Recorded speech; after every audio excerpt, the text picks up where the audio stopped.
Call us to order, the Utah State Board of Regents. Good, Biff. Appreciate very much all those who are in attendance today. We have first on our agenda the opportunity to hear from President Matt Holland on the state of the university. So President Holland, we'll just turn the time right to you then.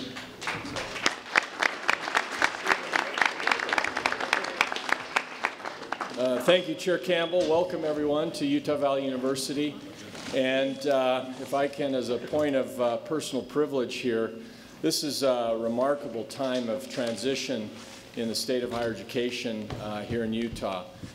Just this week, we've had the announcement from my good friend and colleague Chuck White about his plans and imminent departure for other adventures and opportunities.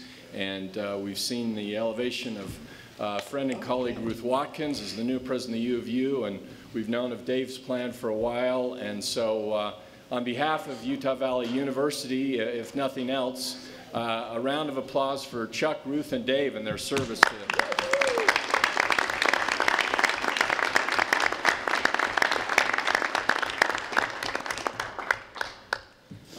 In the spirit of the transition, I'm also not long for this institution, and some might think that that would betoken in a setting like this, the last time I'll be hosting the Board of Regents, time for a standard sort of 2.5-hour swan song. I'm not going to do that. This is not the beginning of a long goodbye tour. We have a limited amount of time today, 30 minutes. We've been asked to do some things to report on initiatives of mental health and completion. And so that's really the spirit of this. I'm qualifying that because we do have cameras in the audience today. This is typically when I do give a longer, broader, a more robust, full State of the University speech for campus. We're going to save that, if you will, for more towards the end of the semester as I do wrap up and say goodbye to campus. So just so people know what we're going to try to do and what we're not going to try to do here in the next few minutes. I'd like to begin with a wonderful little episode I had recently at one of our local elementary schools. Terrific initiative by our partners at United Way dealing with mental health and full physical well-being for our students starting at the elementary level and involving the universities in that.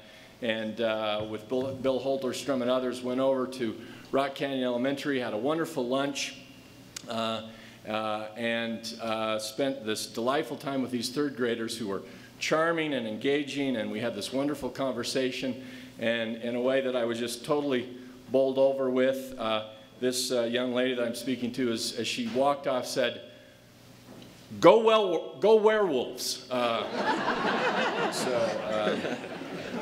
So I did give that some thought, what it would mean to change the mascot, and there's more rationale for that when you think about that image and Coach Pope. So I'm not announcing anything here, but it's all under advisement. I want to be very focused today on talking about student success. We talk about student success all the time. This is the emblem, if you will, of our core themes. We talk a lot about being serious, engaged, and inclusive, but those things are supplementary. Those things speak to what I call the core of the core, and that is our commitment to student success. And we just had our Northwest accreditors here. We have yet to receive our final report, but I can say here publicly we're quite confident that what was in the draft report will still be true in the final report, that their #1 recommendation was that the evaluators came and recognized this sweeping commitment to a culture and a focus on student success. They said they saw it everywhere, in every division, at every level. I couldn't be more gratified by that because that is our aim, to say that's what this institution is all about, helping students have the best possible educational experience they have for students at every level and from every walk of life. So in the spirit of that, we have been very active on the mental health front. I appreciate the Regent's leadership on this issue. We've been asked to report back. These are some a little more text-heavy slides than I tend to do, but we've been asked to be meaty today.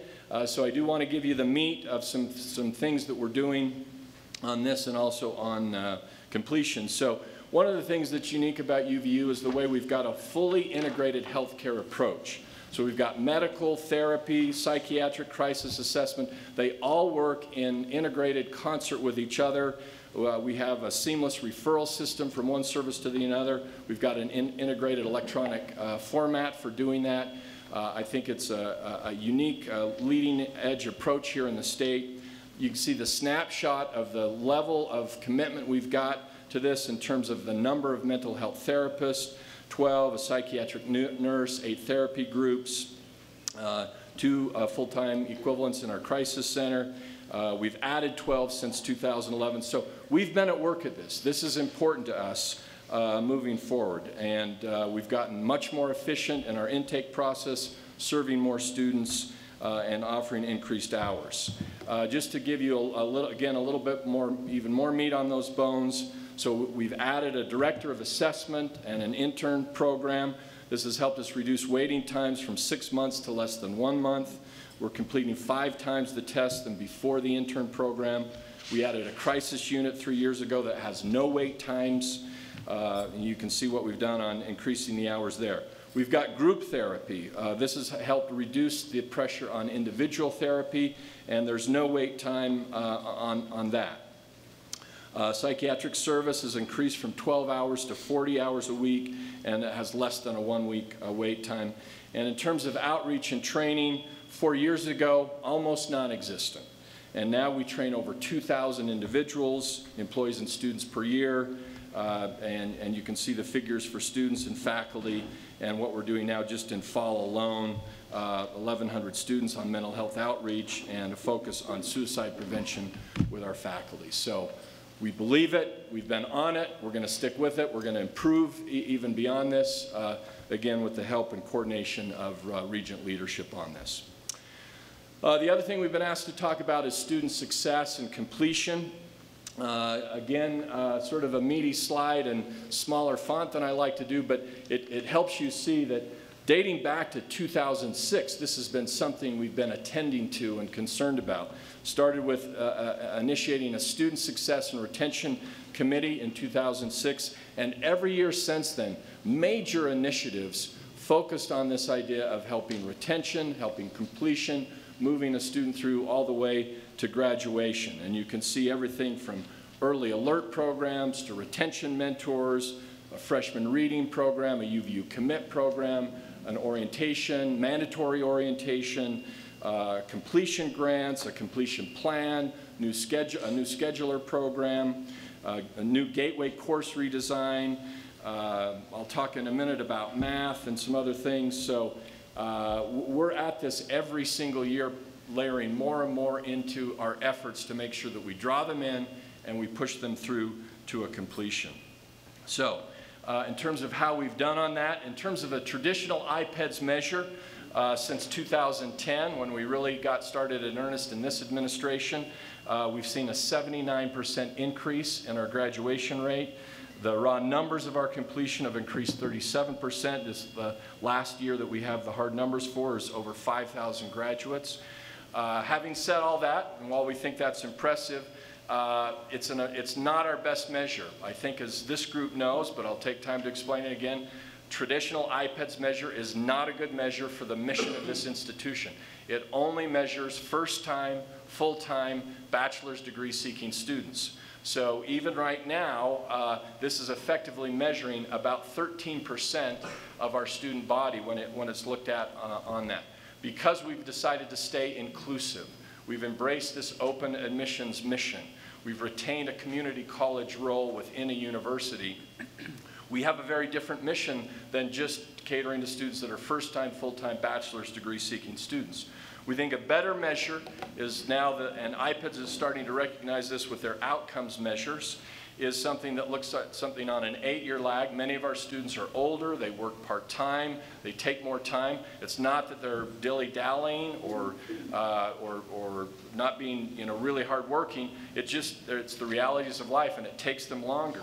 If you give us 8 years to measure it, if you allow us to consider transfers, and we still have legacy programs that were designed to be transfer programs, to send them on to our research school complement here in the state, And if you allow us to count associates and certificates, which is part of the community college mission, which we have, then dating back to 2007, when that first committee was instituted, we had a 71% completion rate. And in just a year's time, that climbed to 79%. And that's before most of all of those other things I showed you on that list went into effect. So we think we're doing extremely well on this. If you look at the data the way the data should be looked at, and we're going to see even more progress moving forward in the years ahead as these things that we've instituted take years to have show the ramifications of. And we're just on the cusp of seeing those things take effect. I want to do just a quick deep dive on 2 or 3 of the things that we think have been some of the most effective things that we've done. Again, it's kind of sticking with the meat and the substance of what we're about in terms of completion. So math preparedness, this has been a big stumbling block at our institution and across the state. One of the things we did is we got with our K-16 Alliance, we said, let's stop fighting. Let's stop pointing the finger and say, well, it's public ed's fault or it's higher ed's fault. Let's just work together on this issue. And one of the first things we found is that, yes, there are some things in higher ed we could do better. And that is that we had a cumbersome entry process that insisted on a lot of courses to get people math ready. We've streamlined all of that. So we've taken what was a 4-semester pathway for students who were not arithmetic ready. It's now a 2-semester pathway. For students who weren't algebra ready, it's gone from a 2-semester sequence to a 1-semester. We've taken Math 990, 1010, and 1030, collapsed it into Math 1035. It's basically sort of non-calculus algebra in a relevant context, or financial literacy, the kind of math, frankly, that most of our students are going to use the rest of their life, and we've collapsed that into one course. We've also introduced and had phenomenal success with ALEX because we found that while there are things that our public ed counterparts are working on, they're actually doing a pretty good job, but because of culture and practice, our students just get too far away from math. It's not that they haven't been prepared in high school, they just needed a little reboot here and there. So ALEX is a 30-question assessment process about mathematical understanding. It's very sophisticated. In just those 30 questions, it can test on, I think, over 130 different concepts, place you exactly into the areas where you need to reboot, and then it leads you through the remediation in a kind of give and take. And so this develops the specific remediation work they need. Self-guided course, Math 100R. Average length is 30 days. 60 to 80% of folks who take, our students who take that, jump a full course level by going through that. And after Math 100R, 70% are GE ready. So again, we won't see the full implications of this for completion for some time, but it's already having an immediate impact on retention and just student excitement and enthusiasm instead of some of the demoralization that has come with math in the past. We've also been, as you know, very focused on being an inclusive institution. It's one of our core themes, one of the supplements and drivers of student success. We're very proud of the fact that 38% of our students are first-generation students. And that's not happened by accident. It's not just a natural demographic. We've been very proactive in reaching out with our I Am First campaign. Active marketing, first-generation mentors, designated events, learning lunches, a leadership program, student clubs. So that's having an impact. We've had a major focus on multicultural initiatives. As a result, our students of color have increased since we started this initiative when I arrived in 2009 from 8.9% to 18.1%, 110% increase in students of color. Part of the key here, frankly, has been hiring faculty of color, and that's been intentional and programmatic on our part. And believe it or not, right here in Orem, Utah, we're winning national awards for our work on inclusion. We won the 2017 Rose Duhan Sells Award for the Program of the Year from the National Association of Multicultural Education, and we're the 2017 National Role Model Award for an institution committed to diversity by minority access. I think these are remarkable awards for this community in terms of our commitment and what we're doing moving forward. And then another area is just the age of our students and their development. So a lot of our students have to work. As a result, they take a little more time, they get older, life happens. Nearly 30% of our students are over 25. So one of the implications of this also is that we also have this large cohort in our state of some college and no degree. We're the second highest of that in the nation. So we began an initiative 18 months ago where we identified 3,200 students, contacted them by email and by phone. These are students who, within the last 7 years, have 90 credits or more, but still no degree. So we called them, readmitted them, waived fees, got them with advisors that got them into the quickest path to finish, if you will. And as a result, in those 18 months, we've graduated 200 additional students. We think the combination of this work and being flexible and adjustable for part-time students and older students has made us the #2 best college for adult learners, according to this wonderful and I think more robust and sophisticated look at best colleges done by Washington Monthly. And we're not at all ashamed to say that we are #2 behind #1, our friends at Weber State. So congratulations, Chuck, to you on that.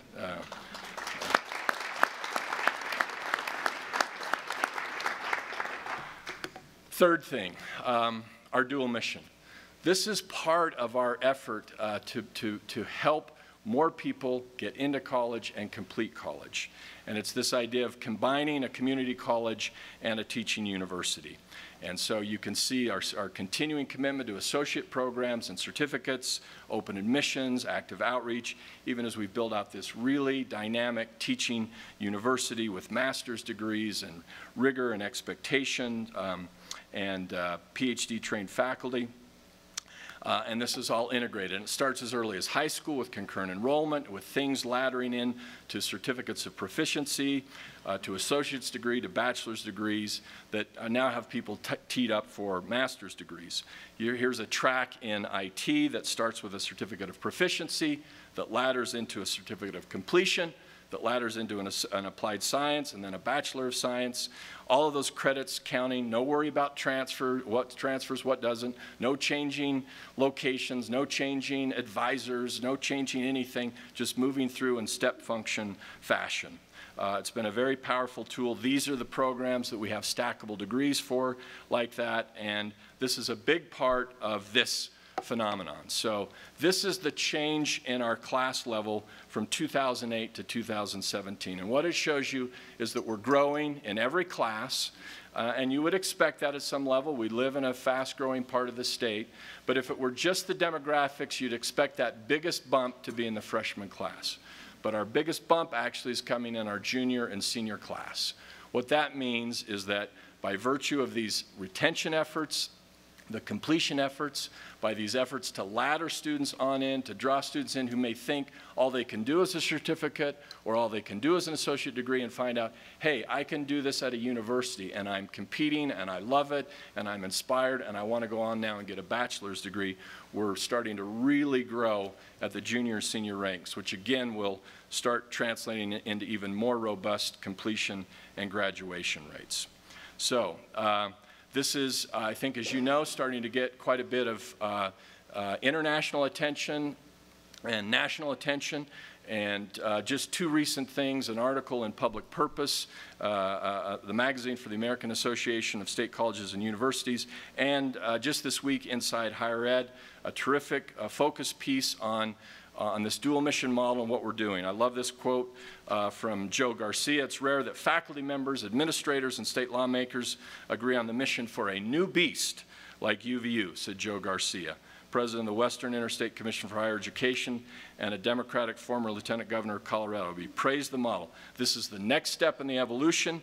This results speak for themselves. They've been able to do both. So maybe with Joe Garcia's, we do go back to the werewolf as the new beast in education. With that, I want to shift now. We don't have much time, but I thought for this setting, if there was one thing I could say about the state of the university is just an update on our determination to be community responsive.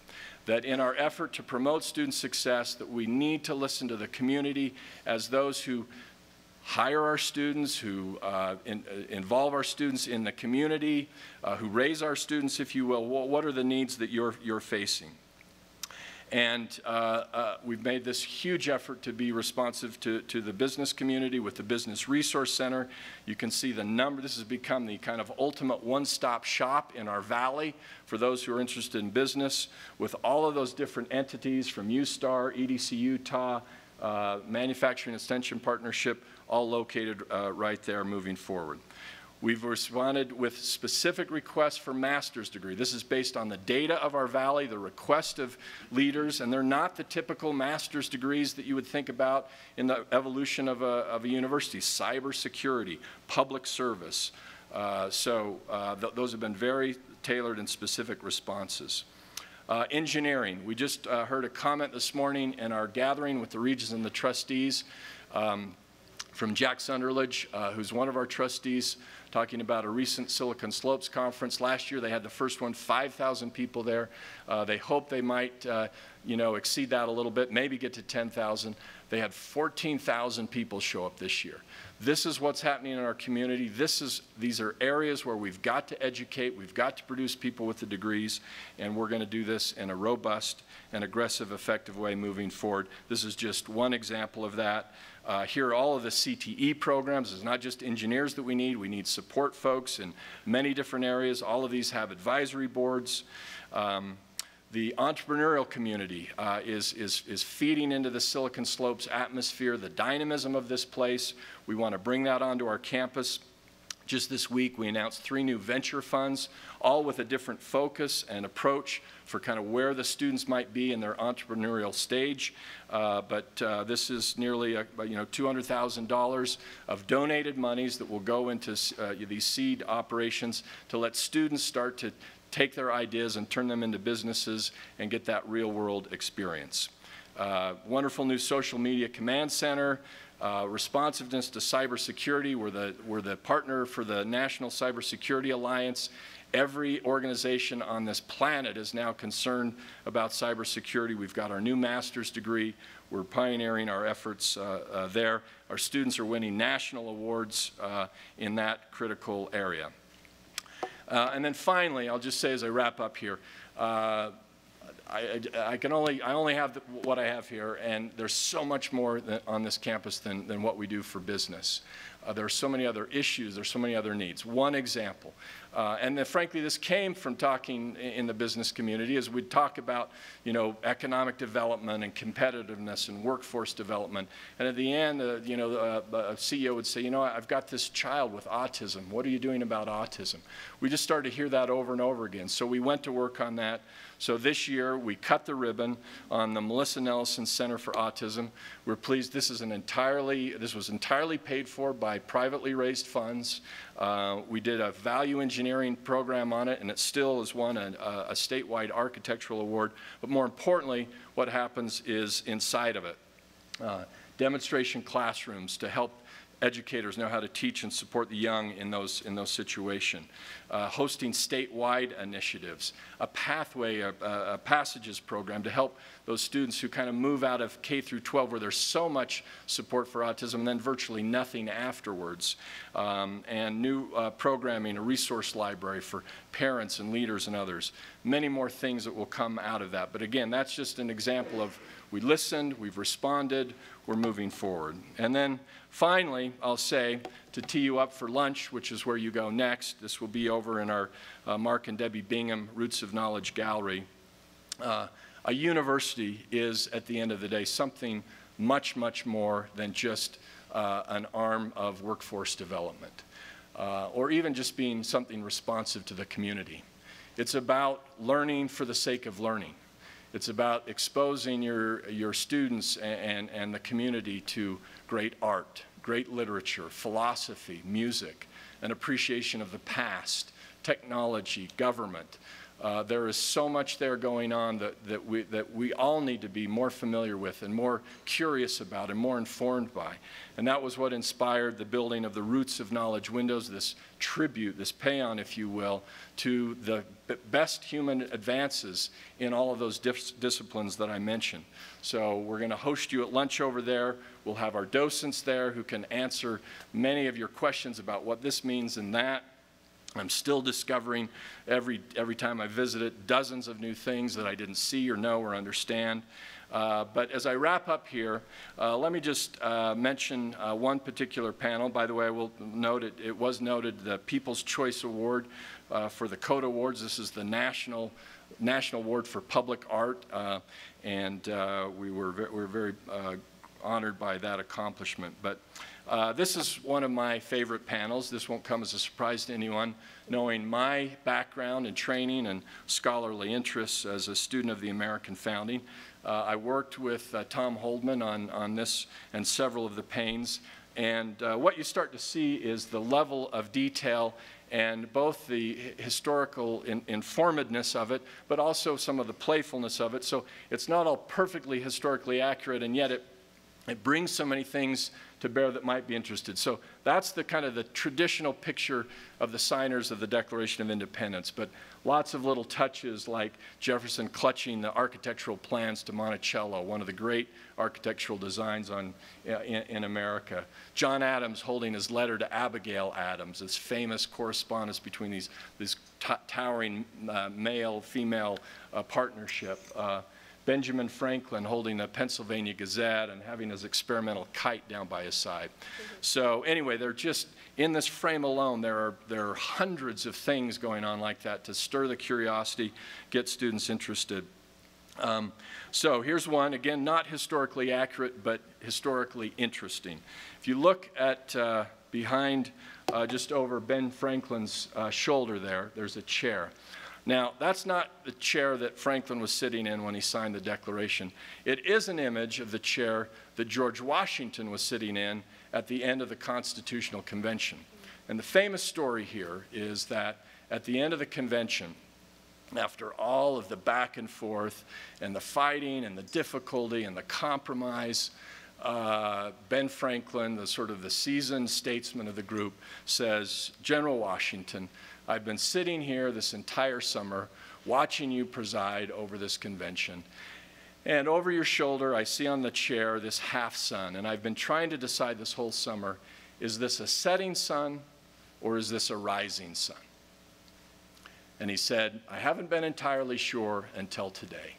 Until now that we have this agreement of this remarkable document, already having some sense about what a significant thing they'd have achieved. And now," he says, in effect, "I'm sure it's the symbol of a rising sun, which is a symbol in turn of a rising republic and what this country will become." Now, I share that with you in perhaps my one moment of something of a farewell to regents and friends here to say, there are a lot of reasons to be pessimistic about higher education today, and we hear a lot about it, don't we? We hear it from a lot of quarters. If I could leave one message with the regents, with my faculty and staff and fellow administrators, is certainly for UVU, if not higher education in general, I see a rising sun. It's never been more exciting to be in higher education at UVU than right now. And I'm not speaking about right now just today, but right now as we move into the future. Our very best days are ahead of us. We are so grateful at this institution for the support of the state. I'm so personally grateful for my colleagues who work day and night to make this institution what it is. I look forward to spending a few more months with you making this place the very best it can be, knowing that it's going to accomplish even greater things in the years ahead with everyone's help in this room. So thank you very much.